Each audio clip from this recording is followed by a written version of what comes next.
আসসালামু আলাইকুম রহমতুল্লাহি বারকাতু। আপনাদের সামনে আরো একটি নতুন ভিডিও নিয়ে হাজির হলাম। প্রত্যেকটি মানুষেরই একটি আশা থাকে যে নতুন একটি বাড়ি হবে। তেমনই আমার আব্বা আম্মারও খুব আশা তাদের একটি বিল্ডিং বাড়ি হবে।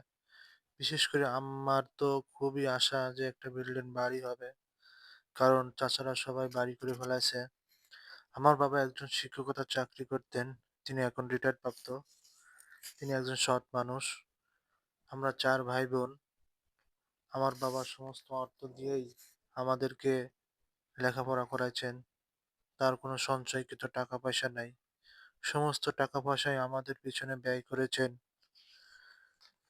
এই বিল্ডিংটা আমার ছোট চাচা করেছিল, কিন্তু তিনি এখানে আর থাকবেন না বলে আমাদের অনেকবারই বারবার বলেছিলেন যে, "তোমরা এখানে চলে আসো, আমরা তোমাদের ওখানে চলে যাই।" পরবর্তীতে সবার সিদ্ধান্ত নয় যে আমরা এখানে আসার সিদ্ধান্ত গ্রহণ করি। আর ছোট চাচা আমাদের জায়গায় চলে যাবে। আব্বার সমস্ত রিটায়ার্ড প্রাপ্ত টাকা এখানে ব্যয় করতে হবে। এটা ৪ রুম বিশিষ্ট একটি বিল্ডিং। এখানে কোনো আরসিসি ফাউন্ডেশন তৈরি করা হয় নাই।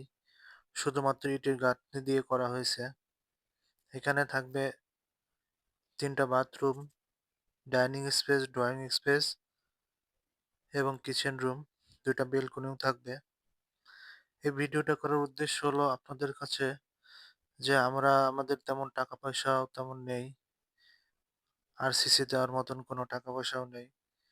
আমরা শুধুমাত্র টিন দিয়ে করতে চাচ্ছি। এখন আপনাদের কাছে পরামর্শ চাচ্ছি যে কোন ধরনের টিন দিলে এই কাজটা অল্প টাকায় আমরা ব্যয় শেষ করতে পারবো। ৪ চালা দিলে, ২ চালা দিলে না ছাপরা জাতীয় করলে? একটু পরামর্শ আপনাদের কাছে চাই এবং দোয়া চাই। যদি এই ধরনের কাজ কেউ করে থাকেন একটু কাইন্ডলি কমেন্টস করে জানাবেন। যারা এই ধরনের বাড়ি করেছেন তারাও একটু কাইন্ডলি কমেন্টস করে জানাবেন যে কেমন খরচ হতে পারে। আর যারা কাজ করেন তারাও একটু কমেন্টস করে জানাবেন যে এই ধরনের কাজ করলে আপনার কাজটা সুন্দর হবে। আমরা এর আগে কখনো এই ধরনের কাজ করি নাই। আমাদের জীবনে ফার্স্ট এই কাজ করা। এটাও আমরা করি নাই, আমার ছোট চাচা করেছেন। ছোট চাচা করার কারণে আমরা এটা গ্রহণ করেছি।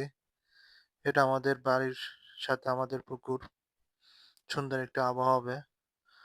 ৪ রুম বিশিষ্ট একটা রুম, জায়গা ৪ শতাংশ। আপনাদের দোয়া, আল্লাহ তাআলার রহমত চাই যেন আমরা বাবার এবং আম্মার আশা পূরণ করতে পারি। পৃথিবী মায়া ত্যাগ করে যাওয়ার আগে যেন এই বিল্ডিং করে তারা ঘুমিয়ে যেতে পারে, সেরকম তৌফিক দান করুক। সবাই ভালো থাকবেন, সুস্থ থাকবেন। আল্লাহ